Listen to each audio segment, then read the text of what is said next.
Inilah cerita misteri bersambung Lingkaran Pesugihan Sang Juru Kunci, episode yang ke-11, ditulis oleh Hanso dengan pembawa cerita Ki Banu Asmara.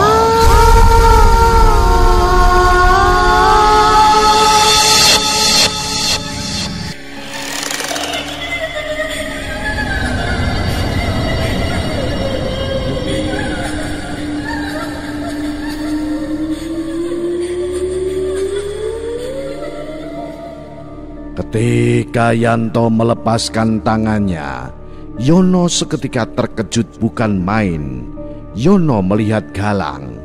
Beberapa hal dalam kehidupan Galang seketika masuk otak Yono.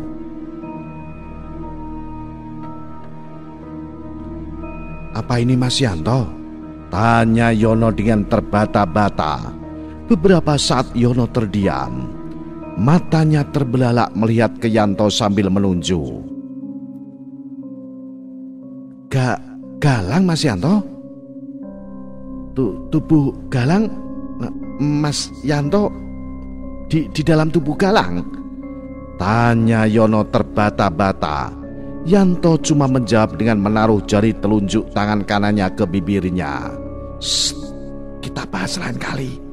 Yono seketika terdiam kebingungan. Beberapa saat kemudian, "Sudah tenang belum?" tanya Yanto sambil tersenyum. "Giliran saya yang bertanya," lanjut Yanto. Nampak Yono belum menguasai keadaan. Wajahnya masih menunjukkan kebingungan. "Apa maksud tadi dengan rencana Pangeran Senawan?" tanya Yanto dengan serius. Karena Galang memang sempat memberitahu beberapa hal ketika mengantar Yanto keluar dari kerajaan gaib Tedung Senawan. Yanto ingin memastikan beberapa hal saja, makanya Yanto menanyakan kepada Yono.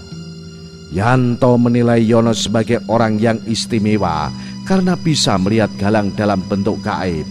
Apalagi Yono mampu menyebut nama Galang dengan sebutan Pangeran Senawan. Yono mulai ceritanya. "Mulai dari kecil saya mendapatkan beberapa kemampuan. Saya berpikir itu hanya kebetulan dan keberuntungan semata. Lama-kelamaan saya curiga karena kemampuan yang saya peroleh jarang bisa digunakan untuk keperluan pribadi saya. Tapi kalau sekedar saya coba, saya selalu berhasil. Beberapa tahun terakhir, secara saya teratur didatangi oleh sesosok gaib. Awalnya saya berpikir hanya bunga tidur saja. Lama-kelamaan sesosok gaib tersebut datang dalam beberapa kondisi. Yang awalnya hanya datang melalui mimpi, sekarang melalui semedi. Bahkan beberapa kali tiba-tiba muncul di hadapan saya. Yang selalu diucapkan oleh sosok itu selalu sama, yaitu bersiaplah membantu Pangeran Senawan. Saya bertanya, siapakah pangeran itu? Lalu saya dituntun bersemedi. Lalu saya berhasil melihat sosok Pangeran Senawan. Namun saya tidak mengetahui asal-usulnya dengan jelas. Lalu saya diberitahu tujuan intinya adalah membantu menghancurkan kerajaan gaib Tedung Senawan. Yanto terkejut mendengar penjelasan Yono. "Apa yang akan Galang lakukan?" Yanto bertanya dalam hati. "Kenapa orang itu memilih Galang?" Ternyata Yanto sudah mengetahui tujuan Galang menjadi penghuni kerajaan gaib Tedung Senawan karena sempat memberitahu hal itu juga. "Sebenarnya saya juga tidak begitu mengetahui detail yang harus dilakukan. Menurut sosok yang sering mendatangi saya, kejadian di kampung Randu Palang karena ada hubungannya dengan pendahulu kampung itu. Jadi saya tidak tahu harus bagaimana dan memulai dari mana." Yono menjelaskan sambil menghela napas. Yanto juga berpikir sejenak lalu berkata, "Nanti tunggu saja kabar dari Galang." Lalu mereka ngobrol ngalor ngidul hingga suasana cair. Yanto yang selama ini pendiam, karena kedatangan Yono menjadi tidak sependiam dulu. Tak terasa seharian mereka ngobrol lalu mereka pulang ke rumah Nenek Minah. Hari mulai gelap. Pak Satrio dan Yono malam itu menginap jadi banyak waktu lagi bagi mereka untuk mengobrol. Setelah makan malam mereka duduk bersama Nenek Minah. Nenek Minah sudah agak tenang, raut mukanya juga sudah tidak selinglung sebelumnya. Begini Mas Yanto, kami berencana merawat Nenek Minah. Biar Nenek Minah kami bawa besok. Tadi siang saya sudah mengutarakan maksud kami kepada Pak Sabto juga. Bagaimanapun juga tidak mungkin kami membebankan kepada Mas Yanto. Mas Yanto juga pasti punya keluarga dan harus kembali kepada keluarga. Ketika mendengar hal ini Yanto lega. Bagaimanapun juga memang benar perkataan Pak Satrio. Untuk mengetahui tempat dia pulang sebenarnya mudah saja. Tinggal mengakses Sukma Suryati, maka dia akan mengetahui dan mengingat semuanya. Tapi untuk saat ini Yanto belum menginginkannya. Lalu Pak Satrio melanjutkan. Mengenai rumah ini saya sudah atur. Nanti ada tetangga yang saya percaya untuk merawat rumah ini. Suatu saat kami sesekali juga pasti menengok keadaan rumah ini. Kalau Mas Yanto mau tinggal di rumah ini silahkan saja. Dengan senang hati kami menerimanya. Kalau Mas Yanto mau kembali ke keluarga, kalau suatu saat mau berkunjung ke sini, dipersilahkan dengan senang hati. Terima kasih Pak, jawab Yanto sambil mengangguk. Lalu apa rencana Mas Yanto mulai besok? Kalau belum ada rencana, silahkan tinggal di sini dulu sambil memikirkan hal sebelumnya. Izinkan saya memikirkan malam ini ya Pak. Tidak perlu terburu-buru Mas Yanto.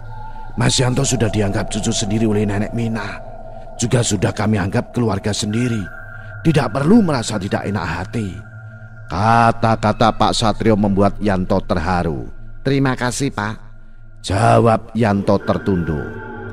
Malam itu tiba-tiba turun hujan. Suasana sangat dingin. Tak terasa sudah larut malam. Lalu mereka segera beristirahat. Maaf Pak, kamar cuma ada 3. Pak Satrio istirahat di kamar tamu, biar Mas Yono di kamar saya. Saya ada kasur lipat. Tidak masalah Mas Yanto.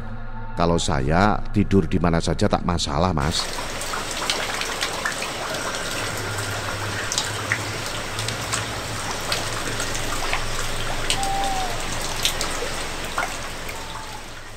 Yono yakin Yanto ingin ngobrol lebih banyak dengannya.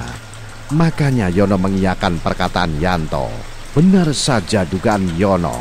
Yanto langsung bertanya. Sudah mengantuk belum? Belum Mas. Bagaimana? Saya akan manggil Galang.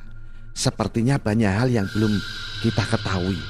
Dan banyak pula yang menanti di depan kita. Ketika Yono mendengar kata-kata Yanto, hatinya berdesir. Yono mulai dan melihat aura Yanto misterius dan sedikit mengerikan. Yanto nampak serius dengan perkataannya dan Yono yakin ada hal besar yang akan terjadi. Saya nurut saja Mas, karena saya belum pernah berhubungan langsung dengan pangeran. Maaf, tata cara mau bagaimana? Lanjut Yono menanyakan. Seperti tadi siang. Yanto menjawab dengan lugas. Hah? Yono justru bingung sambil garuk-garuk kepala. Sementara Yanto justru tersenyum. Segera Yanto merebahkan tubuhnya. Yono masih bengong duduk di kasur lipatnya. Kamu bersemedilah seperti biasa. Baiklah Mas, jawab Yono sambil segera memposisikan diri dan memejamkan mata. Siap? Siap Mas. Sebenarnya Yono belum mengetahui metode yang dipakai Yanto. Jadi Yono hanya menurut saja dengan arahan Yanto. Segera Yanto mengakses Sukma Galang dan menarik Sukma Yono kemudian menyatukannya. Galang, akhirnya kita bisa bertemu. Yono seketika terkejut. Dalam waktu sekitar beberapa detik Galang sudah muncul di semedinya. Yono sebenarnya masih belum mengetahui metode yang dipakai Yanto. Keunikan metode Yanto adalah menarik Sukma Yono lalu menggabungkannya dengan Sukma Galang dan dirinya. Kemudian semua hal berupa ucapan dan ingatan dimasukkan ke Sukma Yono sehingga Yono menerima langsung melalui otaknya. Jadi saat ini dalam semedinya Yono merasakan benar-benar sedang berhadapan dengan Galang dan Yanto. Yono sempat bergetar melihat Galang dalam sosok berwujud pangeran. Bagaimanapun juga walau Galang bersosok pangeran, tapi karena berada di kerajaan gaib Tedung Senawan, sehingga Galang terlihat beraura siluman yang mengerikan. "Apakah Yasa Amarta yang mengirimmu?" tanya Galang menunjuk Yono. "Iya pangeran." Yanto segera dengan cepat membaca situasi. Segera Yanto menyelidiki siapa Yasa Amarta. Setelah mengetahui sekilas, Yanto memperhatikan Galang dan Yono kembali. "Bagaimana dengan Seto Kumoro?" Galang bertanya kembali. "Maaf, saya belum pernah bertemu," jawab Yono dengan santun. Lagi-lagi Yanto segera menyelidiki nama Seto Kumoro. Yanto tak kalah terkejutnya setelah mengetahui suatu hal. Justru Yanto mendapatkan 2 nama ketika menyelidiki nama Seto Kumoro. "Aku jelaskan sesingkat mungkin semuanya." Galang mulai serius. "Aku membutuhkan bantuan kalian berdua untuk menghancurkan kerajaan gaib Tedung Senawan. Kalian melakukan dari luar, sementara aku akan melakukan dari dalam." "Apa? Galang, bukankah kamu ada hubungan dengan Roro Atmi? Bukankah kamu bersedia menjadi pendampingnya?" tanya Yanto dengan terkejut. "Itu hanya strategiku saja," Galang menjelaskan. Yanto seketika terkejut. Galang benar-benar gila. Galang rela mengorbankan dirinya, pengorbanan yang terlalu besar. "Apa alasanmu?" tanya Yanto kembali. "Pada saatnya nanti kamu akan tahu," jawab Galang. Yanto tak habis pikir, apa kepentingan Galang dalam hal ini? Sementara Yono hanya bisa diam mencerna pembicaraan Yanto dan Galang. Lalu Galang melanjutkan, "Kesulitanku adalah Nyai Sri Aras masih berkeliaran di luar." "Apa?" Yanto terkejut. "Ya, dia masih di luar kerajaan. Dia masih mencari orang untuk dijadikan pekerja. Bedanya sekarang tidak melalui pesugihan, tapi diambil langsung setelah diperdaya. Tapi Nyai Sri Aras tetap memberi imbalan kepada orang yang membantunya." Yanto tidak mengira sebelumnya. Dia pikir masalah pesugihan di Gua Siluman sudah selesai. Ternyata belum. "Aku beritahu semua nama tempat yang harus dihancurkan. Gua Siluman sudah hancur. Yang belum adalah Gua Mayit dan Gua Wingit. Yono mampu menghancurkannya sendiri karena sudah mewarisi ilmu dari Yasa Amarta." "Yono, kamu tidak perlu mencari para pelaku pesugihan dan juru kuncinya. Nanti aku tuntun jalan menuju kedua tempat tersebut. Langsung hancurkan saja tempat itu tanpa menunggu apa-apa dariku lagi." "Baik pangeran," jawab Yono dengan patuh. "Tapi tempat yang terakhir aku memerlukan bantuan kalian berdua. Tempat terakhir ini sebenarnya tidak ada yang mengetahui. Jadi tidak ada kegiatan pesugihan di tempat itu. Tempat terakhir disebut Grojokan Combong di hutan mati. Ada gua di grojokan tersebut. Yanto, kamu bertugas membawa Nyai Sri Aras kembali masuk ke gua. Yono bertugas menghancurkan guanya setelah Nyai Sri Aras memasuki gua. Selebihnya biar aku yang urus." Penjelasan Galang membuat Yanto dan Yono membuat jantung mereka berdetak kencang. "Yanto, dengan kalian gendam sukma yang kamu miliki, seharusnya kamu bisa dengan mudah membawa Nyai Sri Aras. Kesulitanmu adalah masalah perasaan." Galang melanjutkan kembali. Yanto tidak terlalu memperhatikan pernyataan ketika menyebutkan masalah perasaan. Yanto hanya manggut-manggut saja mendengar penjelasan Galang. "Galang, aku tidak bisa melihat hal gaib secara langsung. Kalau Yono bersama aku mungkin tidak masalah. Di mana aku bisa menemukan Nyai Sri Aras?" Galang tersenyum dengan misterius sambil berkata, "Apakah kamu siap mendengarkan?" Yanto bingung dengan pertanyaan Galang. Yanto menyadari bahwa setiap hal yang dikatakan Galang selalu penuh dengan kejutan. Belum sempat Yanto menjawab, Galang lalu melanjutkan, "Mudah saja, temukan saja Agus, maka kau akan menemukan Nyai Sri Aras." "Apa maksudmu?" kata Yanto dengan sedikit curiga.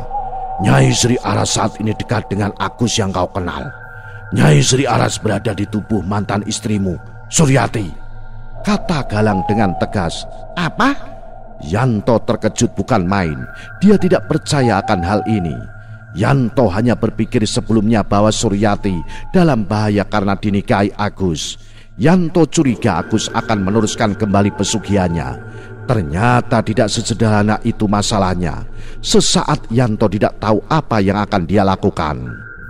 Jadi saya minta secepatnya hal ini dilakukan. Yono sesegera mungkin pergi ke Gua Mayit dan Gua Wingit. Kalau sudah selesai, segeralah pergi menyusul ke tempat Yanto mengurus Nyai Sri Aras. Baik Pangeran, Yono menjawab.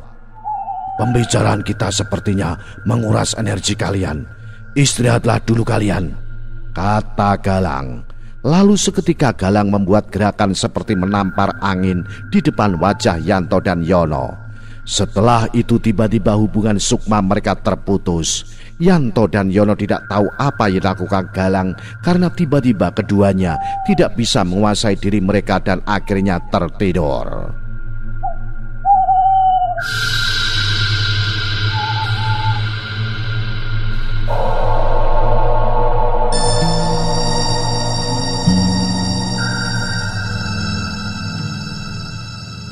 Keesokan harinya, Yanto dan Yono terbangun kesiangan. Mereka merasa tidur mereka nyenyak sekali, sehingga ketika bangun tidur mereka merasa bugar. Hal ini karena Galang membantu memulihkan energi Yanto dan Yono. Mereka agak malu karena Nenek Minah dan Pak Satrio sudah bangun terlebih dahulu. Nenek Minah dan Pak Satrio sedang duduk di teras sambil ngopi. Apa yang kalian obrolkan hingga bangun kesiangan? Tegur Pak Satrio sambil tertawa. Nenek Minah juga tertawa. Keadaan Nenek Minah sudah lebih baik karena kedatangan Pak Satrio. Biasa Pak, anak muda, jawab Yono sambil tersenyum. Lalu Yanto bergabung bersama mereka sambil ngopi. Maaf Mas Yanto, siang ini kami akan membawa Nenek Minah seperti yang direncanakan seperti kemarin. Bagaimana dengan Mas Yanto? Pak Satrio memulai pembicaraan. Pagi ini ada yang harus saya lakukan Pak. Rencananya siang ini saya juga akan kembali ke asal saya. Tapi kalau keadaan tidak memungkinkan saya akan ke kota dulu untuk mencari pekerjaan, jawab Yanto. Pak Satrio manggut-manggut, sementara Yono hanya tersenyum. Yono mengetahui bahwa Yanto akan segera melaksanakan misi yang diberikan oleh Galang. Baiklah kalau begitu. Setelah sarapan kita bersiap-siap, nanti Mas Yanto bareng saja sampai jalan raya dan mendapatkan bis. Saya akan ke tempat tetangga yang akan saya titipkan rumah ini. Lalu kita pamit bersama-sama ke tempat Pak Sabto. Baik Pak. Setelah selesai sarapan, Yanto ke area Gua Siluman untuk menguburkan jasadnya secara layak dibantu oleh Yono. Lalu mereka segera berkemas. Kemudian bersama-sama mereka ke rumah Pak Sabto dan berpamitan. Perpisahan yang mengharukan, karena bagaimanapun juga pesugihan Gua Siluman berhasil dimusnahkan oleh Nenek Minah dan Yanto. Warga sangat berterima kasih. Warga mengantar mereka sampai ke pintu masuk kampung. Lalu mereka berkendara meninggalkan kampung Randu Palang. Di dalam mobil Yanto memandang ke arah hutan dan bukit Randu Palang. Angannya melayang jauh. Tempat yang indah ini ternyata membawa kisah yang memilukan. Galang, aku berangkat. Aku tidak akan menyia-nyiakan pengorbananmu Galang. Agus, Suryati, aku datang. Batin Yanto kembali, tetapi kali ini dengan tatapan tajam. Akhirnya mereka sampai di jalan raya. Saatnya Yanto turun dari mobil dan berpisah dengan yang lainnya. Nenek Minah, terima kasih sudah merawat saya. Pak Satrio, tolong jaga Nenek Minah baik-baik. Nenek Minah menangis memeluk Yanto seraya berkata, jaga diri baik-baik nak. Ya Nek. Mas Yanto, hati-hati di jalan ya. Kalau ada waktu mainlah ke rumah saya. Pasti Pak, terima kasih, jawab Yanto. Mas Yanto, ini untuk bekal di jalan, kata Pak Satrio sambil menyerahkan amplop putih berisi uang. Hah? Yanto terbelalak. Terima kasih Mas Yanto. Pasti sampean perlu uang untuk biaya hidup di kota. Sebelum menerima upah kerja, ambillah, desak Pak Satrio sambil tersenyum. Terima kasih banyak Pak, jawab Yanto sambil menerima amplop uang tersebut. Mas Yono, Semoga kita juga bisa bertemu kembali ya. Pamit Yanto ke Yono. Yono seketika tertawa sambil mengacungkan jempol tangan kanannya dan menjawab, "Pasti mas." Lalu Pak Satrio, Yono dan Nenek Minah masuk kembali ke mobil dan meninggalkan Yanto. Arah Yanto dengan mereka berlawanan sehingga mereka berpisah di sini. Yanto berdiri sendiri di pinggir jalan menunggu bis. Yanto membuka amplop pemberian Pak Satrio. Amplopnya berisi uang 5 juta rupiah. Yanto menghela napas. Akhirnya bis yang arahnya sesuai dengan tujuan Yanto tiba. Yanto segera menaiki bis tersebut dan perjalanan baru Yanto pun dimulai. Nah, bagaimanakah kisah selanjutnya? Apa yang akan terjadi kemudian? Ikuti terus cerita misteri bersambung Lingkaran Pesugihan Sang Juru Kunci episode selanjutnya. Salam Jimatres, salam satu misteri. Au.